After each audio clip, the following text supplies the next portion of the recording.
Bonjour à tous, on va donc commencer ce webinaire. Je tiens d'abord à remercier la NRS et le CNS pour l'organisation et l'accompagnement, à remercier Alain Mackinson qui a piloté ce groupe de travail sur cancer VIH qui va donc prendre la parole après pour vous présenter les recours principales. Il y avait derrière Alain un groupe de travail et un groupe de relecture également qui a fait un super boulot. Le chapitre cancer VIH est publié en ligne et vous pouvez retrouver sur le site du CNS et de la NRS l'intégralité des textes. Juste, ça s'inscrit, vous le savez, dans un ensemble qui est de 10 chapitres et 16 sous-chapitres qui sont en cours de publication. Certains sont déjà publiés, d'autres vont suivre très prochainement. Outre le chapitre cancer, sont déjà publiés les chapitres grossesse, pédiatrie, virologie, devraient être publiés dans les prochains jours, complications infectieuses et puis PrEP, TPE et d'autres qui arrivent. Dans chacun des chapitres, il y a un texte de recommandation, un texte d'argumentaire scientifique qui est un texte long qui reprend l'analyse globale de la littérature qui a conduit aux recommandations et également pour la plupart des chapitres, une ou plusieurs fiches pratiques synthétiques. Alors, avant de passer la parole à Alain pour les présentations, il y aura donc un temps d'exposé et après un temps de discussion et avec possibilité de poser des questions dans le chat où on va le chapitre cancer VIH est publié en ligne et vous pouvez retrouver sur le site du CNS et de la NRS l'intégralité des textes. Juste, ça s'inscrit, vous le savez, dans un ensemble qui est de 10 chapitres et 16 sous-chapitres qui sont en cours de publication. Certains sont déjà publiés, d'autres vont suivre très prochainement. Voilà, donc je passe la parole à Alain Mackinson, que je remercie encore pour le super travail qui a été effectué pour aboutir à ces recommandations sur le cancer. Merci Alain. Merci Pierre. Merci à tous d'être là. Je vais essayer d'être rigoureux sur le temps. Voilà, donc je remercie aussi la NRS d'organiser ce webinaire en partenariat avec le professeur Pierre de Nobel, bien sûr. Voilà, donc à moi aussi de remercier peut-être plus en détail le groupe de travail. Alors voilà, quand on travaille dans le monde du VIH, vous le savez bien, et qu'on travaille sur les comorbidités, ben, paradoxalement, on est censé savoir énormément de choses sur différentes thématiques pour lesquelles, en population générale, finalement, il y a des sociétés savantes ou des groupes de spécialistes spécifiques. Donc, on se doit, lorsqu'on crée enfin, lorsqu'on reprend ce type de chapitre, de réunir des spécialistes de tous bords, mais spécifiquement sur l'hématologie. Donc ici, il y a tout un groupe de travail là-dessus, sur la dermatologie et la maladie de Kaposi. Puis on passe aux maladies HPV induites, et notamment tout ce qui est cancer anal, et puis tout ce qui est cancer du col, puis la pharmaco, puis une prise en charge plus globale, puis l'immunothérapie. Donc il y a vraiment un panel, si vous voulez, d'experts que je remercie vraiment de façon très importante, qui ont fait d'ailleurs la majorité du travail et qui sont nommés ici. Alors, par manque de temps, si vous m'excuserez, je ne vais pas tous les nommer, mais vraiment, il y a eu vous les voyez hein, ici, là, un groupe de travail, donc déjà pour la rédaction qui était important. Et puis, enfin, un groupe de relecture, mais aussi de personnes auditionnées. Donc, il y a deux niveaux manifestement. Il y avait l'audition d'experts qui n'avaient pas participé à la rédaction primaire, mais qui ont apporté, je dirais, des précisions sur des questions qu'on avait de façon très importante. Je ne sais pas, par exemple, le professeur Corcopino qui est à Marseille sur tout ce qui était cancer du col, Jacques Cadranel pour le poumon, et Bernard Milleron aussi, et puis Lionel Galissé pour l'hématologie, puis ensuite tout un groupe de relecteurs qui ont apporté soit une validation, soit des précisions sur les différentes thématiques. Donc vraiment un panel, je dirais, très varié.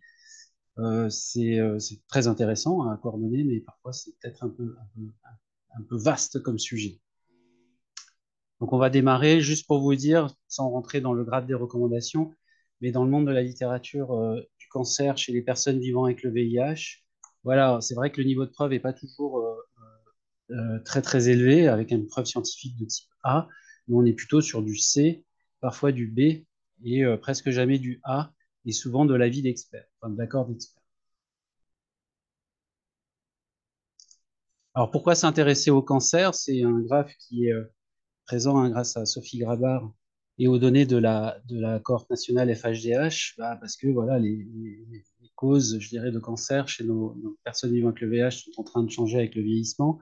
qu'il y a une recrudescence, enfin, une augmentation significative des cancers qui sont parfois viro-induits, parfois non viro-induits, parfois liés aux expositions. Donc c'est vraiment un sujet d'actualité qui consomme notre quotidien en consultation.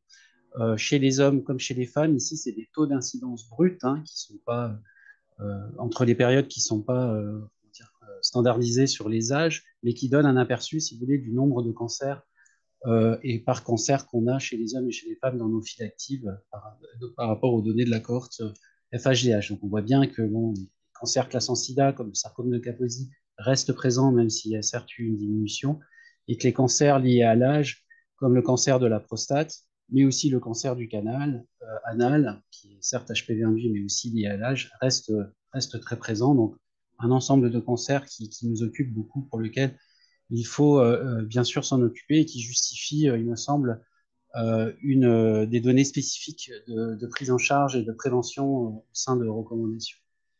Donc justement sur la prise en charge, bon, il y a une notion globale. Je crois qu'il y a quelques années, c'était quelque chose qui était très important d'insister. Moi, j'ai l'impression qu'en France notamment, mais aussi dans la plupart des pays où il y a les moyens de prise en charge adaptés, le principe d'équité est respecté. Il y a quelques années, je ne sais pas, une dizaine d'années, quand moi j'avais démarré, quand j'avais débuté, quand j'avais commencé à m'intéresser à ce sujet, on voyait bien que dans les staffs, notamment locales, dans des RCP d'onco, il y avait parfois des discours où on contre-indiquait certaines thérapeutiques oncologiques en raison de la peur du cumul de l'immunodépression entre chimiothérapie et infection par le VIH.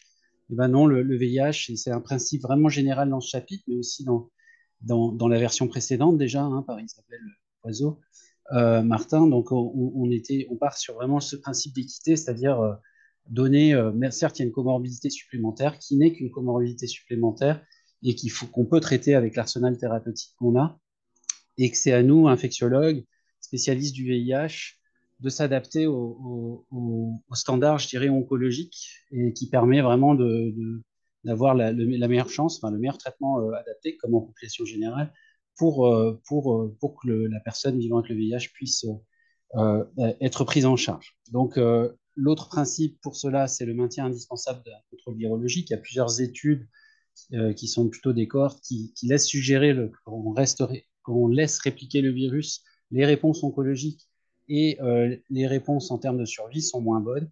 Et pour ce, vous avez un outil qui est quand même unique dans le monde, c'est la RCP oncologique qui réunit tous les 15 jours en weblink depuis 2014 des spécialistes d'oncologie, des pharmacologues, des infectiologues, quand on parle d'oncologie, il y a des hématologues, il y a des spécialistes du cancer de l'anus, il y a du cancer du poumon, enfin, après tous les cancers qui sont présents, qui permettent vraiment d'avoir cette approche pour, euh, la meilleure prise en charge. Donc, si vous ne l'avez pas fait, si vous ne connaissez pas, ce qui m'étonnerait, il y a cette RCP. Et puis peut-être plus spécifiquement, c'est important de le dire, parce que c'est une maladie relativement fréquente, en tout cas pour nos patients.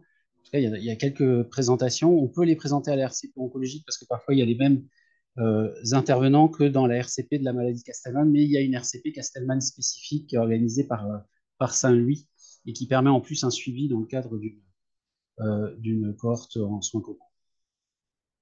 Alors, il y a eu quelques modifications. On avait peur il y a quelques années, et dans la version antérieure, du cumul des immunodépressions entre chimiothérapie, par exemple, et infection par le VIH, même sous traitement antirétroviral.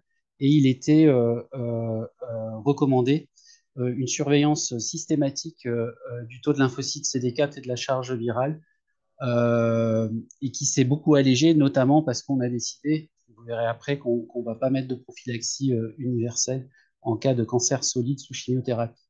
Donc le groupe d'experts recommande une surveillance rapprochée du taux de CD4 ou de la charge virale uniquement en cas de mucite, puisqu'il y a une peur de malabsorption, une suspicion de malabsorption, une inobservance ou des interactions médicamenteuses potentiellement, ou éventuellement, en tout cas au début des modifications du traitement antirétroviral à l'initiation de la chimiothérapie.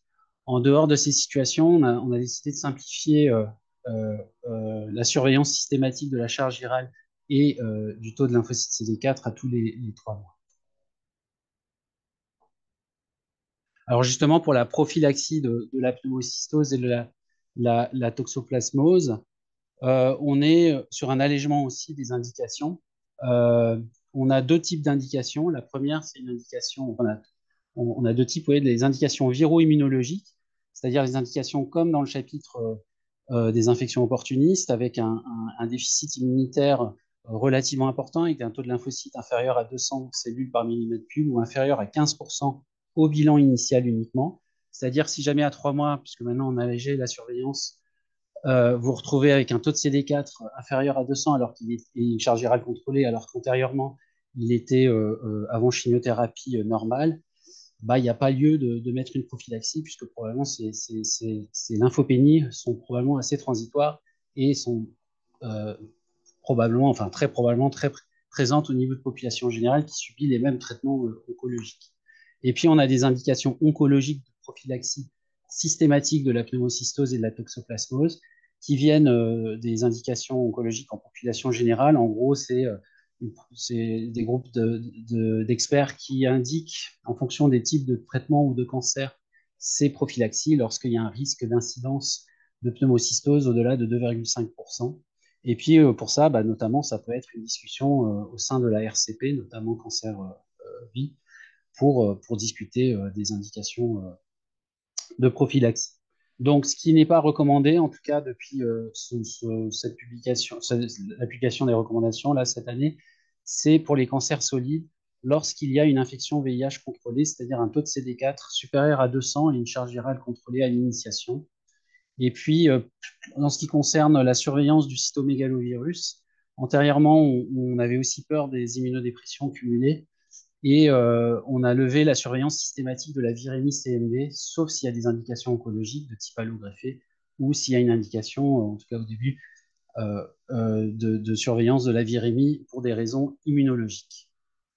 Alors tout ça, c'est basé sur des données de la littérature qui sont bon, de plus en plus étayées, mais qui valent ce qu'ils valent. Ici, c'est bon, une base de données des vétérans où ils ont regardé chez des vétérans vivant avec le VIH par rapport à un groupe contrôle le risque d'incidence d'infection opportuniste en fonction des types de cancers euh, et voir s'il y avait une surincidence en gros chez les vétérans qui vivaient avec le VIH.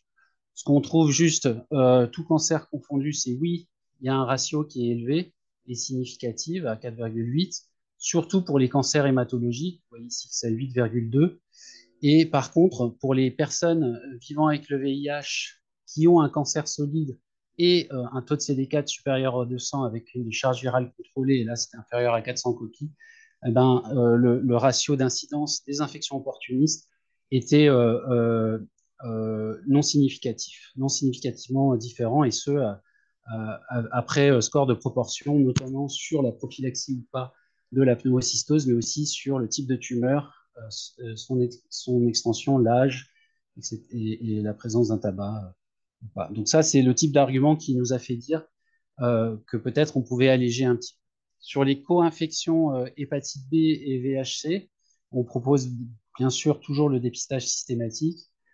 On rappelle, puisque on recommande bien sûr qu'en cas d'antigène HBS, il faudra vérifier l'absence d'hépatite delta et bien sûr mesurer la charge virale hépatite B. En cas d'anticorps HBS isolé seul, on se doit de rechercher une virémie hépatite B pour une hépatite B occulte.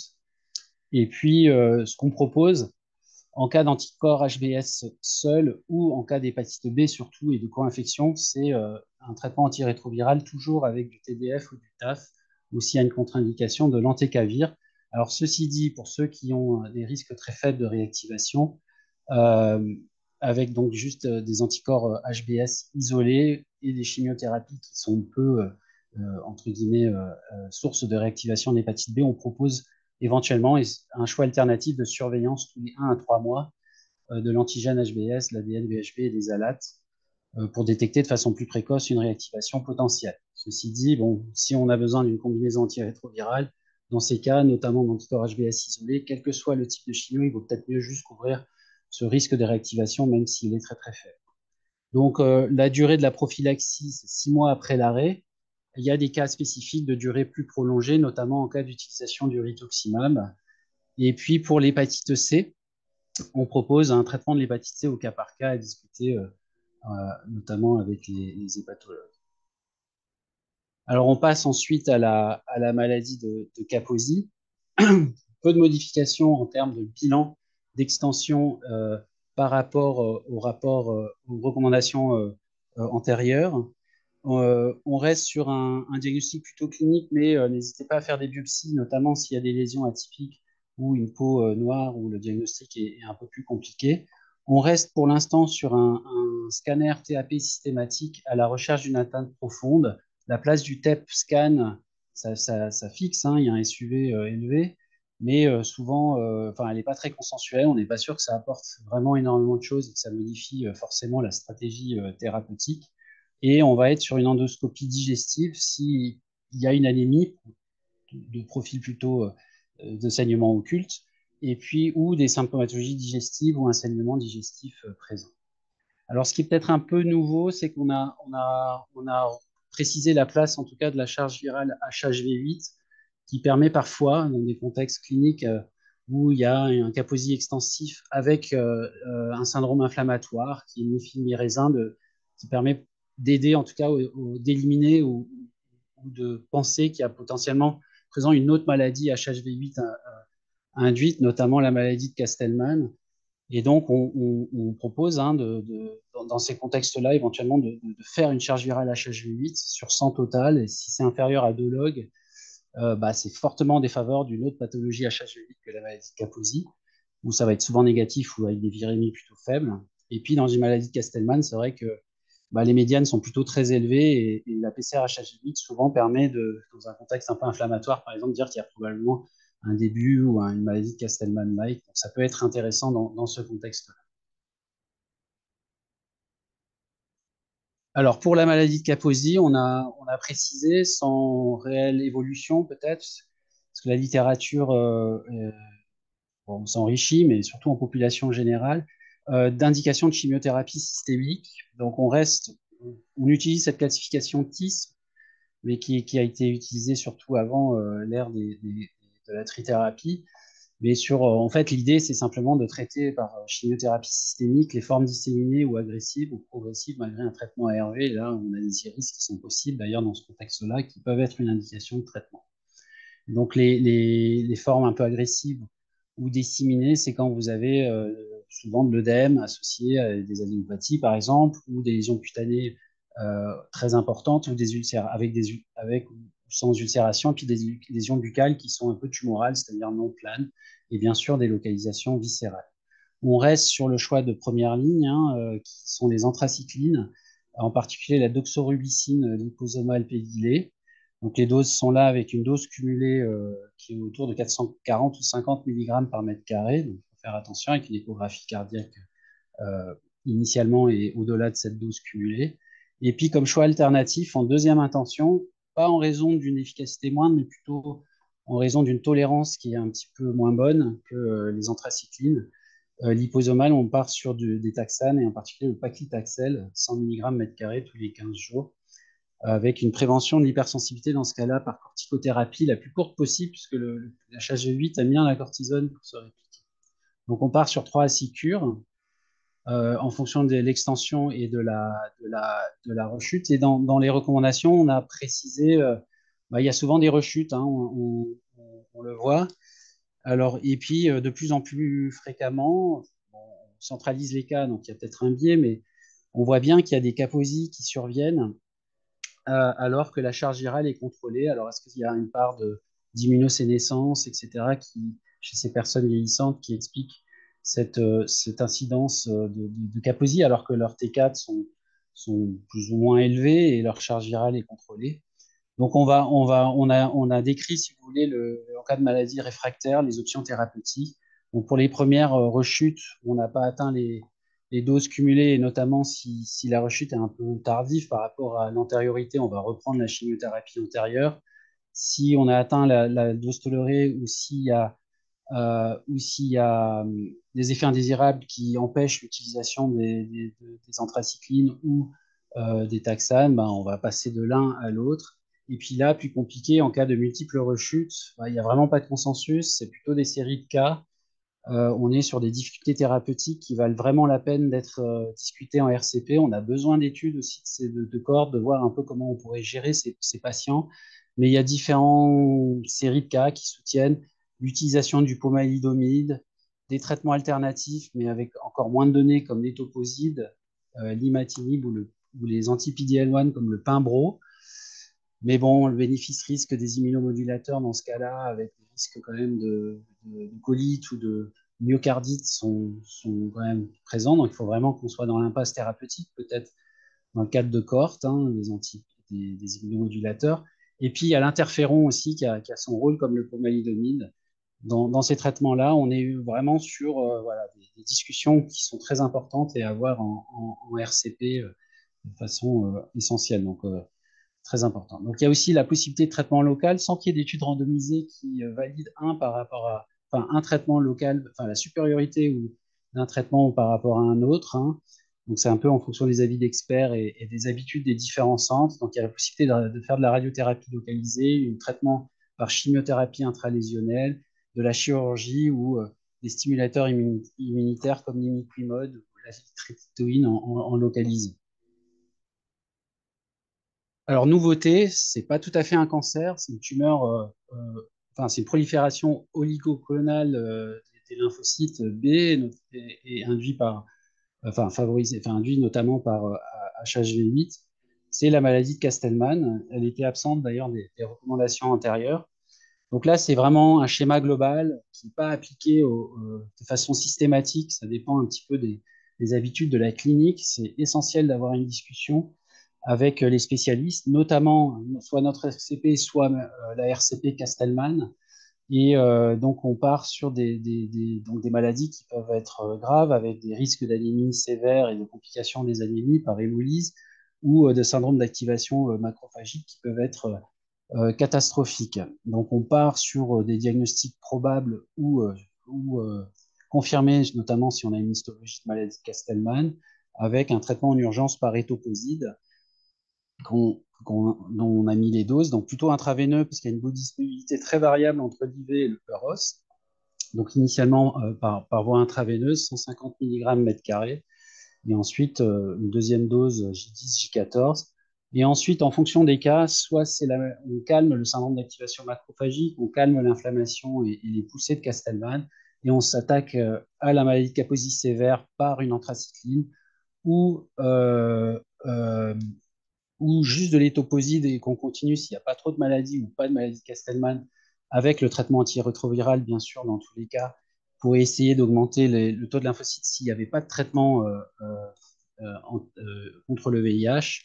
Et par contre, chez des sujets qui ont malheureusement une maladie de Castelman avec une maladie VIH à peu près contrôlée, bah là, on va essayer, après, s'il n'y a pas trop de Kaposi initialement, on va essayer de réduire les clones de lymphocytes B avec les perfusions dans un deuxième temps de rituximab tout en poursuivant les toposies.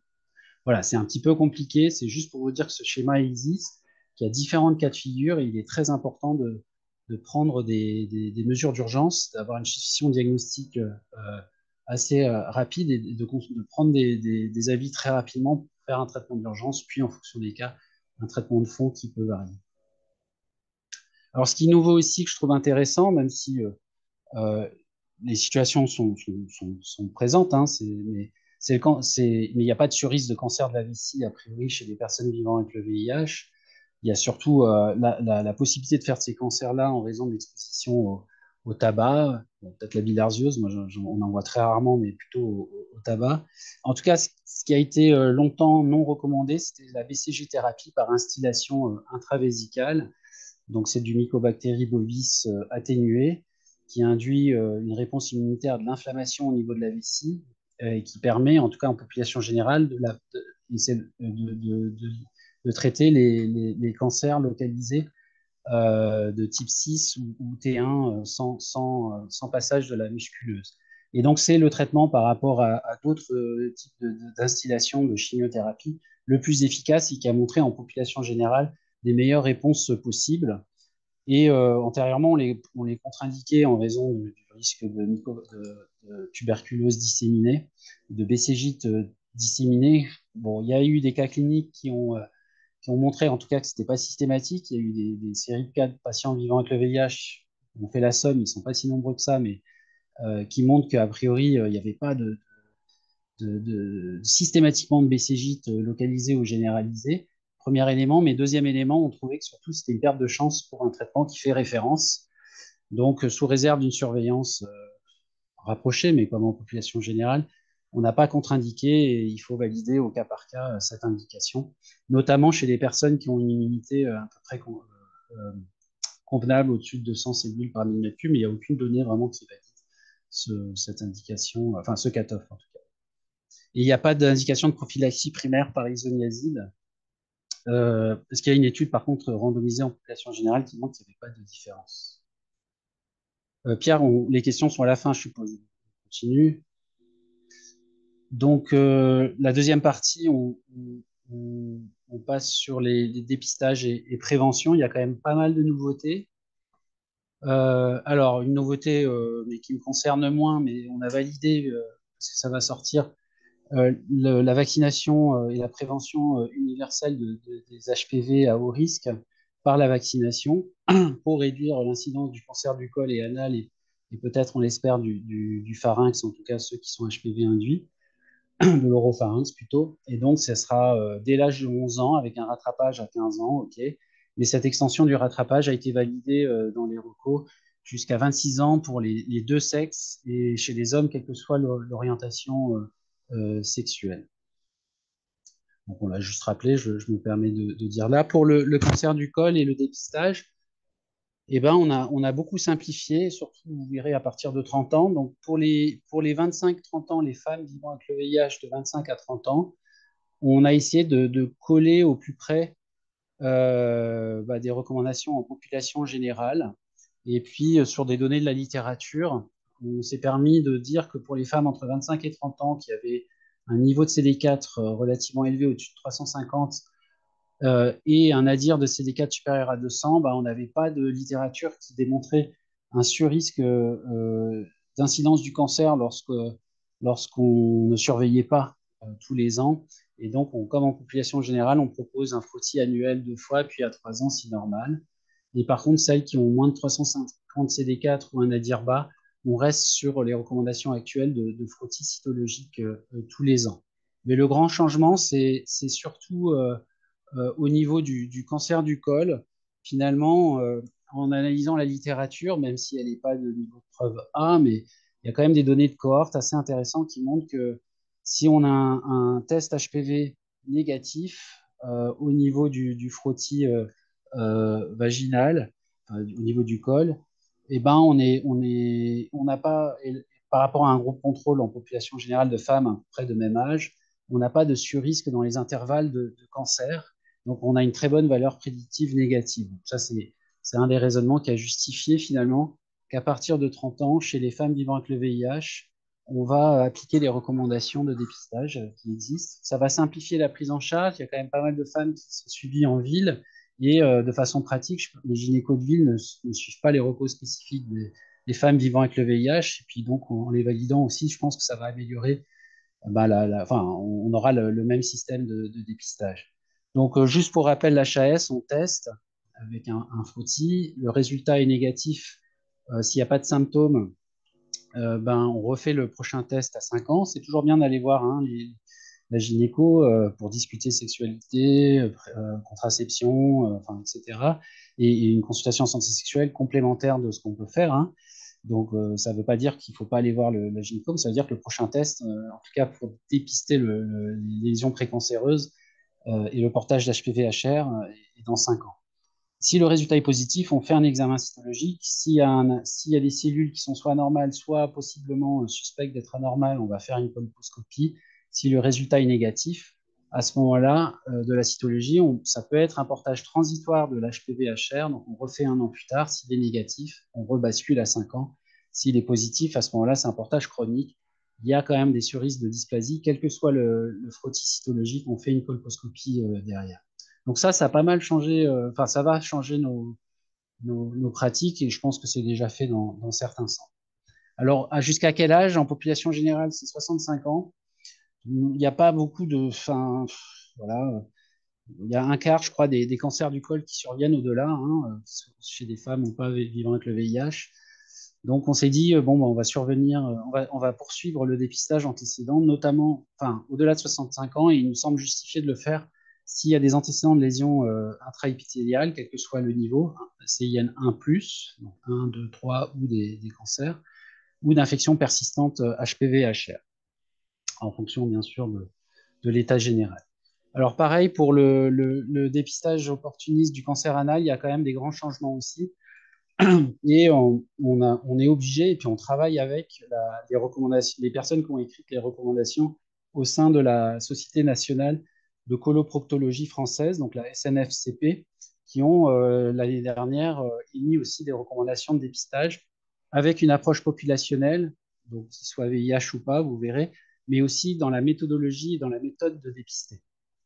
Donc la justification de l'approche populationnelle, c'est d'essayer de cerner des groupes d'exposés au risque HPV et au risque de cancer anal qui ont une incidence extrêmement élevée, notamment au-dessus de 45 pour 100 000 personnes années. C'est le taux d'incidence qui avait justifié, enfin, qui était concomitant du dépistage du cancer colorectal en 2003. Et donc, bon, pour des raisons de disponibilité aussi des proctologues, ce seuil a été il peut varier, hein, ce seuil, en fonction des offres, de l'offre médicale possible, mais actuellement, c'est un peu le seuil qui justifie les populations à dépister. Ce qui nous intéresse, nous, bah, c'est surtout les personnes vivant avec le VIH. Et donc, vous voyez ici, bah, l'incidence chez les HSH est extrêmement élevée, notamment à partir de 30 ans. Euh, et puis, pour les femmes, qu'elles soient vivant avec le VIH ou pas, donc la plupart des études, c'est chez les femmes non vivant avec le VIH, celles qui ont des antécédents de lésions vulvaires cancéreuses ou précancéreuses, qui sont induites en fait par HPV, ont aussi une incidence du cancer élevée. Alors on sait que les femmes vivant avec le VIH ont une surincidence, mais qui n'atteint pas 45 pour 100 000 pour le cancer anal. On sait que les femmes qui ont un antécédent de lésion cervicale aussi ont un surrisque. On n'a pas de données sur femmes vivant avec le VIH et avec un antécédent de lésion au niveau du col, mais on pense que cette incidence est quand même extrêmement élevée. Et nous, vous verrez après, on a maintenu cette population comme une population avisée pour le dépistage du cancer anal. Et puis ici, un groupe particulier de personnes non transplantées, de femmes particulièrement, transplantées d'organes solides depuis plus de 10 ans, qui ont un gros risque aussi de cancer anal par rapport à la population générale. Donc, qu'est-ce qu'on a fait? Ah oui, et l'autre élément primordial à avoir en tête, enfin, il y a une étude randomisée américaine qui s'appelle ENCORE, ANCHOR, coordonnée par Palevsky, qui a démontré, dans une étude de phase 3 avec énormément de sujets qui sont tous inclus, alors l'immense majorité des HSH, mais il y avait aussi des femmes, c'est des personnes qui avaient des lésions intraépithéliales anales de haut grade, et soit on les regardait, on les surveillait, euh, soit tous les 6 mois, et puis on les enlevait quand ça se cancérisait, soit on les enlevait.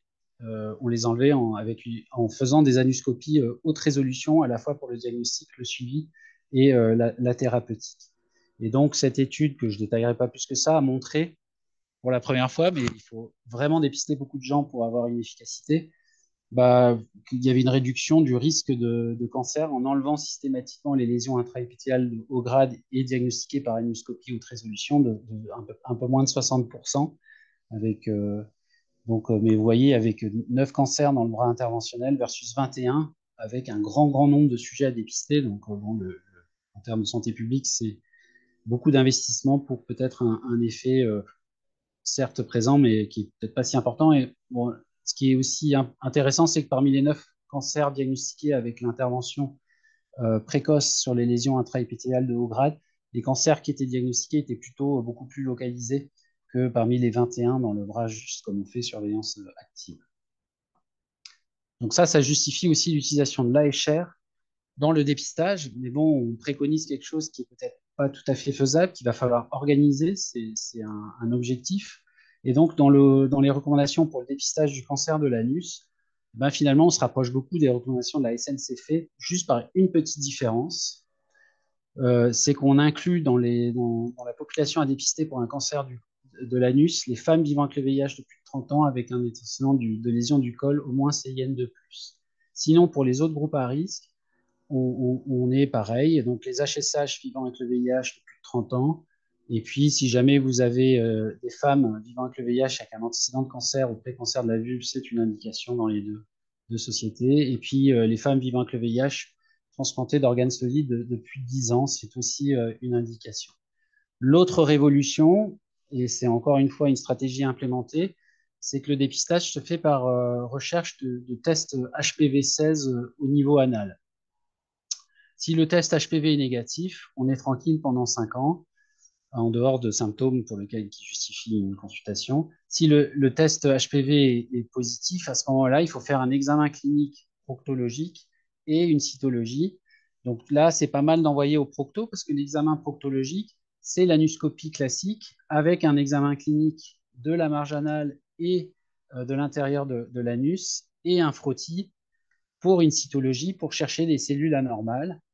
Si on a un examen clinique anormal ou, ce qui risque d'être le plus fréquent, une cytologie positive, c'est environ 40% dans les études, lorsqu'on a un portage chronique d'HPV-16 quand même, bah, on va induire une AHR. Si on retrouve des lésions intraépithéliales de haut grade, on va les traiter, puis on va surveiller et progressivement on réespace. Si c'est des lésions intraépithéliales de bas grade, à ce moment-là, on refait une cytologie ou une AHR tous les ans. Et si l'AHR est normal, on refait un test HPV à 3 ans et s'il est négatif, on rebascule à 5 ans.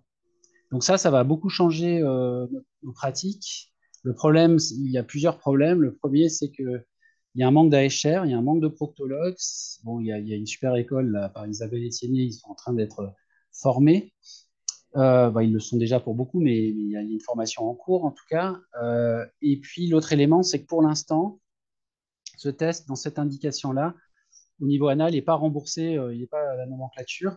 Ceci dit, bon, en off, dans les CHU, ça devrait passer. Dans les centres plus petits ou en ville, ça pourrait poser problème pour la faisabilité. Donc, il faut militer pour son remboursement. Et puis, l'autre petit problème, c'est que les labos ont tendance à rendre plus que l'HPV-16. Et donc, si vous avez des HPV-HR qui ne sont pas 16, qu'est-ce qu'on fait? Théoriquement, on n'est pas censé faire une cytologie avec une anuscopie éventuelle de haut grade. Voilà. Donc, sachant que 87% des cancers anaux sont dus à HPV-16, un peu moins cependant chez les personnes vivant avec le VIH. Ça peut poser une petite désorganisation, on peut en discuter tout à l'heure.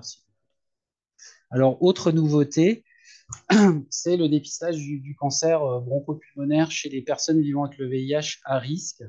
On l'a validé. C'est un dépistage individuel, hein, au cas par cas. On le préconise de la même façon que les recommandations françaises émises par notamment l'IFCT et qui sont citées en bas de la diapositive.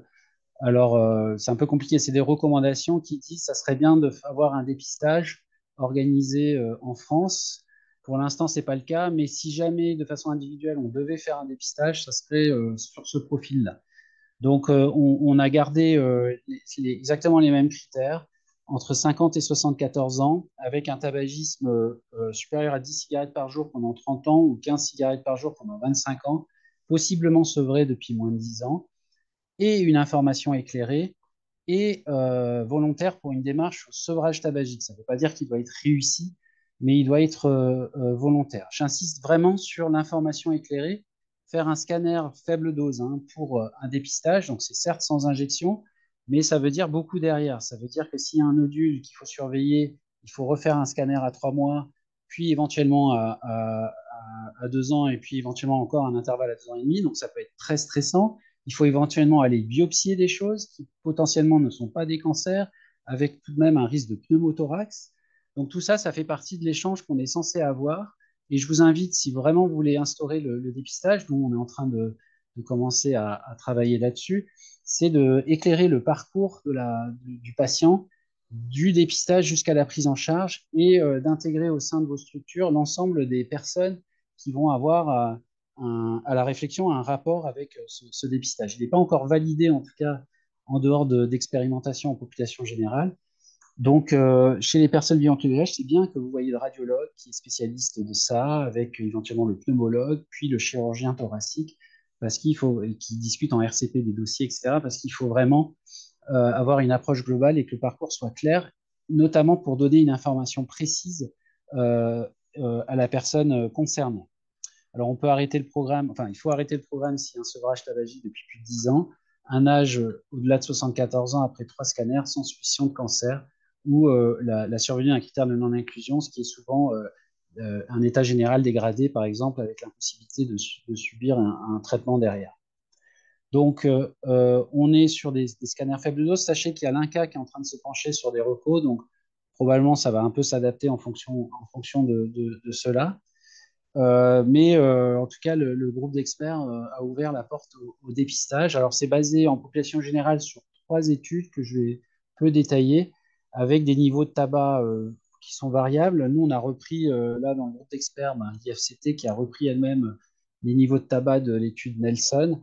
Mais en gros, dans chacune de ces 3 études randomisées, une américaine, une italienne et une luxembourgeoise, belge et hollandaise, la Nelson, il y avait une réduction de la mortalité par cancer du poumon de 20 à 40%.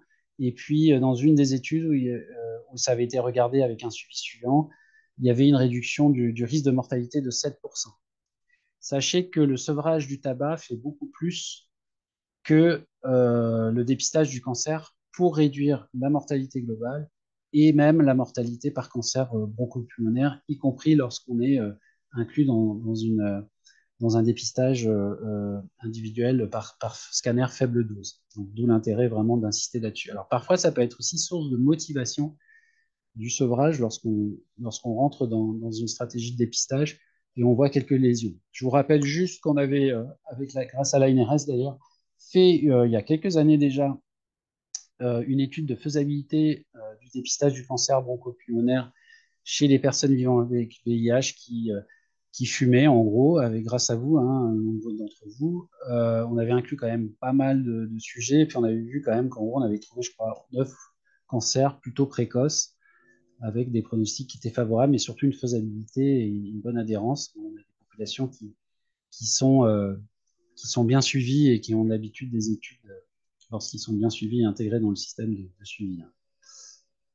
Voilà. Alors, toujours des recommandations sur le dépistage du carcinome hépatocellulaire, donc fibrose F3 ou F4, quelle que soit la cause, ou pour l'hépatite B, il y a un score qui existe, qui varie en fonction du taux de plaquettes, du genre, euh, et on peut l'utiliser, enfin, on doit l'utiliser pour valider ou pas le dépistage. Les indications sont là, donc c'est un score page supérieur ou égal à 10, ou une durée d'exposition au virus prolongée, ou un antécédent familial de carcinome hépatocellulaire, lorsqu'on a une co-infection hépatite B ou une hépatite B chronique.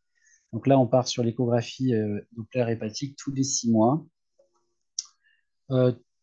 Comment population générale, des indications, enfin, c'est difficile à faire hein, dans le contexte des sous-effectifs actuels, hein, surtout en dermato, mais difficile de dire qu'on ne faut pas le faire, notamment suite à l'exposition au soleil, peu importe, mais voilà, les cancers cutanés avec un examen dermatologique annuel, surtout notamment chez les personnes à haut risque, avec des phénotypes cutanés. Les cancers de l'oropharynx, difficile de dire qu'il ne faut pas regarder l'examen buccal. Alors, vous avez peu de chances de trouver quand même quelque chose, parce que les lésions précancéreuses sont plutôt, en ce qu'elles sont HPV induites, en tout cas au fond des cryptes, et puis il y a plein de zones anatomiques larynx qu'on ne voit pas, etc.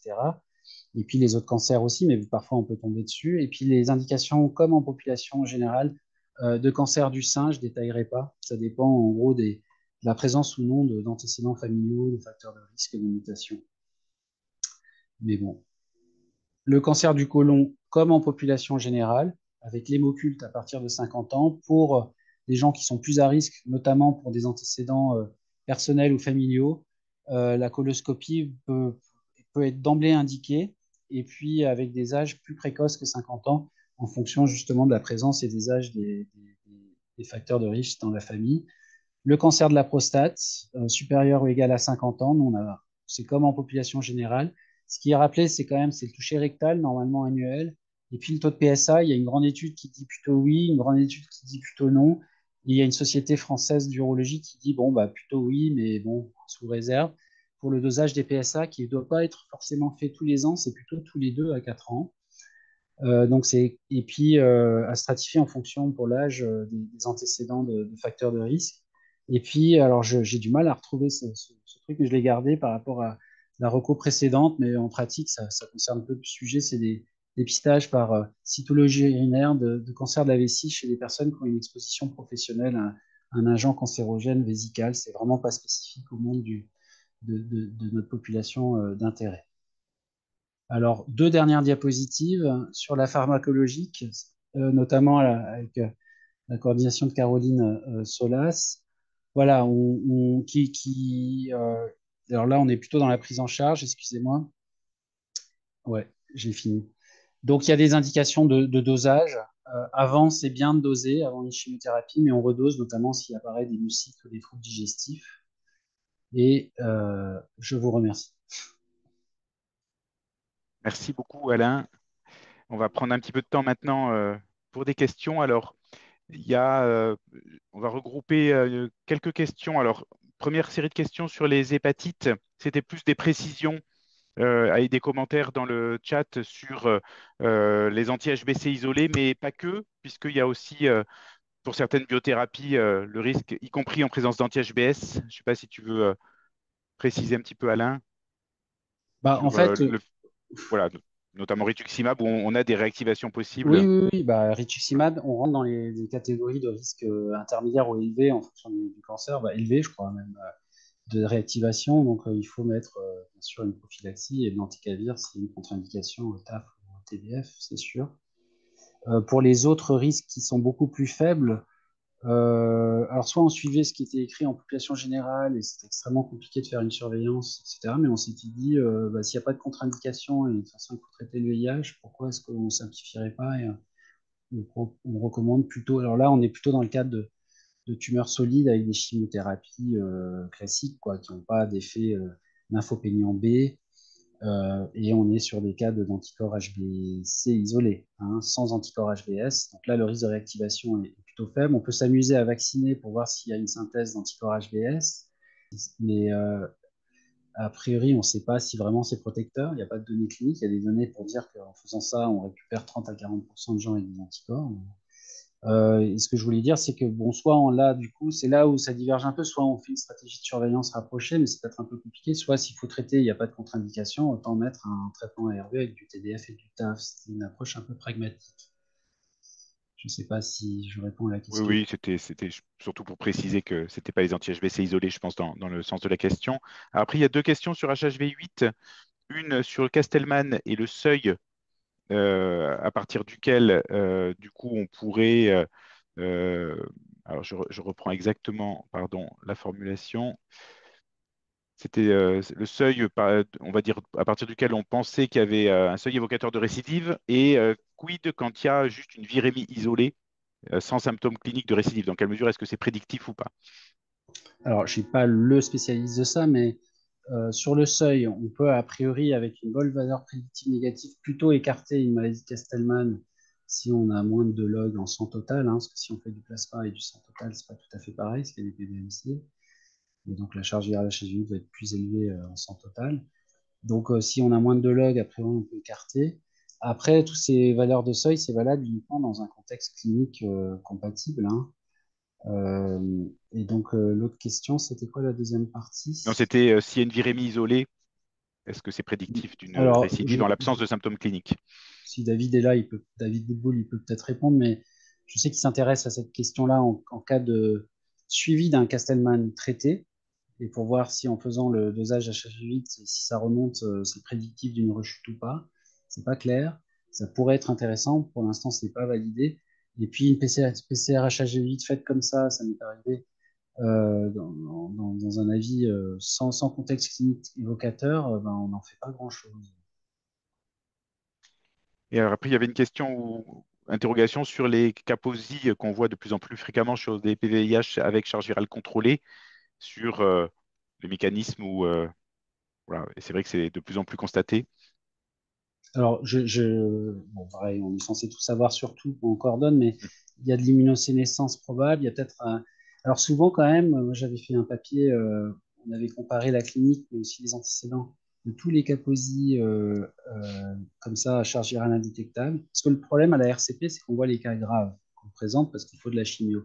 Mais en local, potentiellement, on voit bien en consultation qu'il y a des petits Kaposi comme ça avec deux, trois lésions cutanées qui apparaissent sans que forcément il y ait une indication de chimio systémique, voire de même localisée. Donc, ce sont quand même des formes plutôt plus indolentes que les Kaposicida historiques, qui ressemblent un peu, mais ils sont chez des sujets beaucoup plus jeunes tout de même, aux Kaposi méditerranéens. Et la physiopathe derrière, ben, on ne sait pas, mais bon, c'est peut-être de l'immunosénescence, une perte partielle des répertoires anti-HHV8 au cours des antécédents SIDA et une non-récupération totale. On ne sait pas trop, mais c'est des questions de recherche qu'il faut aborder. Puis l'autre question, on ne sait pas, on sait les traiter lorsqu'il y a une indication, mais le Guilix, c'est une dose cumulée maximale. Les taxanes, il y a potentiellement des effets indésirables au bout d'un moment, des problématiques de tolérance hématologique ou de neuropathie. Derrière, il y a les autres stratégies, je vous ai dit, bah, il faudrait trouver peut-être une cohorte où on étudie des stratégies peut-être de traitement d'entretien, ou préventif, je ne sais pas derrière, mais pour l'instant, il n'y a pas de réponse. Donc c'est vrai que c'est un peu une impasse, quoi.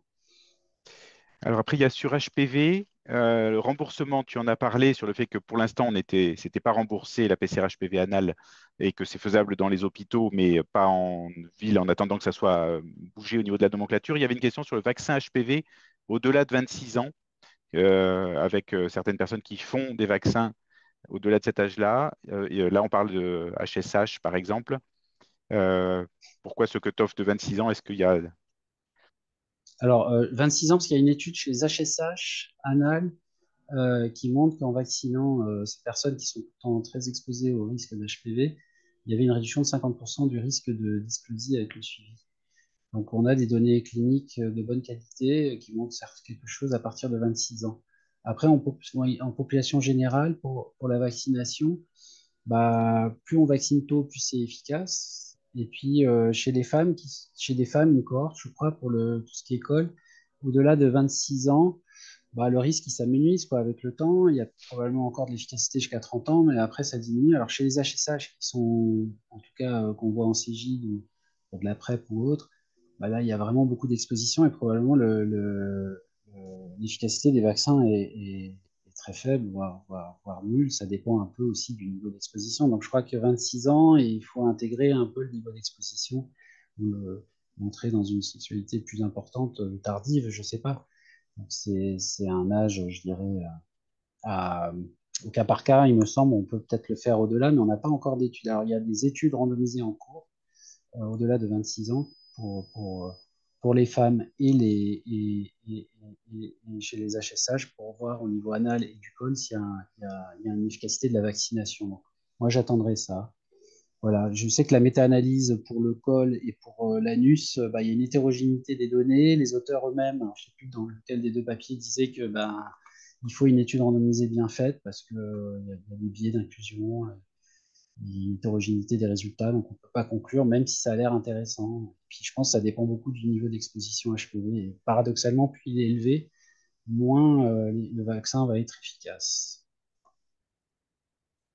Donc il faut mettre le paquet sur la vaccination précoce et universelle. Alors après, on change. Il y avait une question de Clotilde sur les prophylaxies sur des patients qui ont eu des radiothérapies et qui restent lymphopéniques de façon prolongée post-radiothérapie. Et dans ce cas-là, est-ce qu'on peut s'abstenir de mettre une prophylaxie sur voilà, sur ces lymphopénies prolongées, prophylaxie pneumocystose toxo, dans la mesure où il serait contrôlé sur le plan virologique? Bah, s'il démarre avec des taux de CD4 supérieurs à 200, oui, avant la radiothérapie. Là, Euh, c'était sur des post-radiothérapies, en fait, sur des ouais, patients bah, qui garderaient en une fait, lymphopénie bah, séquelaire de la radiothérapie, alors, on si sait j'ai bien que compris. ouais, post-radiothérapie, les lymphopénies sont très prolongées, mais elles sont probablement identiques en population générale.